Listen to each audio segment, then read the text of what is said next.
ایک بندہ آ گیا، غیر مسلم تھا، تو کہنے لگا میرے کچھ سوالوں کے جواب ہیں پر کسی نے دیے نہیں کبھی۔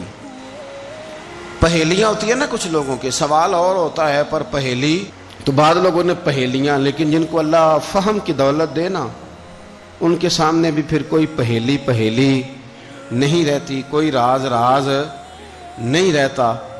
تو جب اس نے آ کے بہت بڑا دعویٰ کیا کہ اگر کوئی میرے سوال کا جواب دے تو میں مان جاؤں، تو پھر مسلمانوں نے کہا کہ نہیں، تو نے بڑا ہی دعویٰ کر دیا ہے، تو شے کوئی نہیں، وہاں تو بڑے مان گئے، تو ہمارے ساتھ۔ حضرت مولا علی شیر خدا کے پاس لے گئے تو اس نے بڑے مشکل سوال کیے۔ پہلی بات وہ کہنے لگا آپ مجھے 2 ایسے دوست بتائیں جن میں کبھی لڑائی نہیں ہوئی۔ تو حضرت علی کہنے لگے تو بڑے دعوے کر رہا تھا کہ میں بڑے لمبے سوال پوچھوں گا۔ وہ 2 دوست جن میں کبھی لڑائی نہیں ہوئی وہ جسم اور روح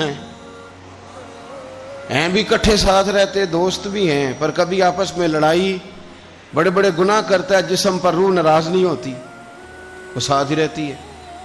اس کی آنکھیں کھل گئیں، اس کو تو کبھی جواب ہی نہیں ملا تھا۔ کہنے لگا اچھا وہ 2 ایسے دوست پھر بتائیں جن میں کبھی صلح نہیں ہوئی۔ تو فرمایا وہ موت اور حیات ہیں، جب موت آتی ہے تو پھر زندگی باقی، ان کی صلح نہیں ہو سکتی، اکٹھے رہ ہی نہیں سکتے۔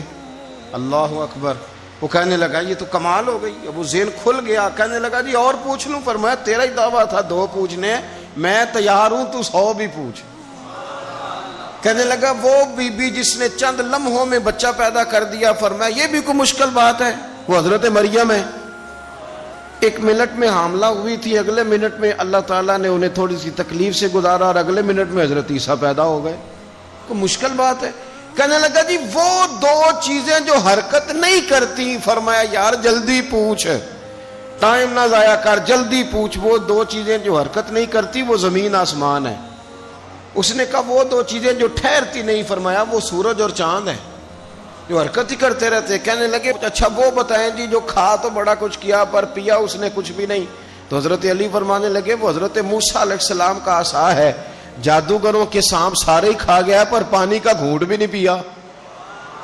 حد ہو گئی۔ وہ شخص کہتا ہے علی کے جواب نے، مولا علی شیر خدا کے جوابات نے میرے اندر ہیجان پیدا کر دیا۔ میں نے فوراً کہا بتائیں وہ شخص جو کوئی شے نہیں۔ تو حضرت علی کہنے لگے جو میرے نبی کا کلمہ نہ پڑھے وہ کوئی شے نہیں۔ کہنے لگے وہ بتائیں جو بڑی شے ہو۔ فرمایا جو چاہے کہ اس کی عزت کعبے سے بھی زیادہ ہو جائے اور وہ بڑی شے بن جائے تو وہ محمد عربی کا کلمہ پڑھ جائے۔ کافر کوئی شے نہیں اور مومن بڑی شے۔ اس نے ہاتھ آگے بڑھایا، کہنے لگا پھر پڑھائیے مجھے بھی کلمہ۔ سارے لوگ ہی حکمت والے تھے، سارے لوگ ہی شان والے تھے۔ حضور کے ہر صحابی کی بڑی عظمت ہے۔ کیا شان ہے جناب صدیق اکبر کی، اور کیا مرتبے ہیں حضرت فاروق اعظم کی، اور کیا کمال ہے حضرت عثمان غنی کا۔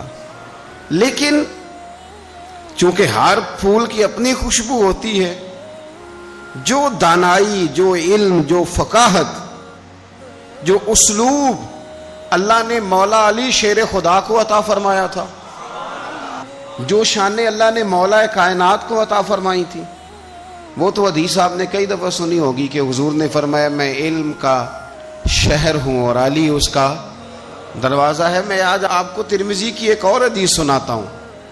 نبی پاک علیہ الصلوۃ والسلام نے فرمایا انا دار الحکمت، انا دار الحکمت، انا دار الحکمت۔ کیا خوبصورتی ہے اور کیا شان ہے میرے نبی پاک کی۔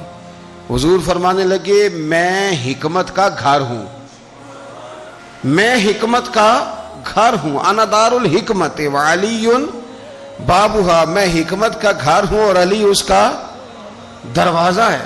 علی اس کا دروازہ ہے، اس گھر کا جو گھر حکمت کا خود رسول پاک کی ذات ہے۔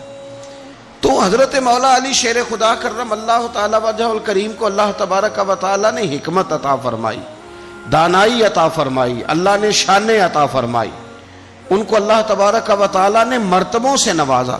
اچھا ہمارے ہاں یہ بھی ہوتا ہے کہ جو پہلوان آدمی ہوتا ہے نا میدان میں لڑنے والا پہلوان، وہ اکثر سیاڑا نہیں ہوتا الا ماشاءاللہ۔ جو کہ پہلوان جو ہوتا ہے وہ کئی دفعہ عقل مندی والا معاملہ اور فیصلہ نہیں کرتا، لیکن حضرت علی کا کمال یہ ہے کہ ان سے بڑا دلیر بھی کوئی نہیں اور ان سے زیادہ سیاںا بھی کوئی نہیں۔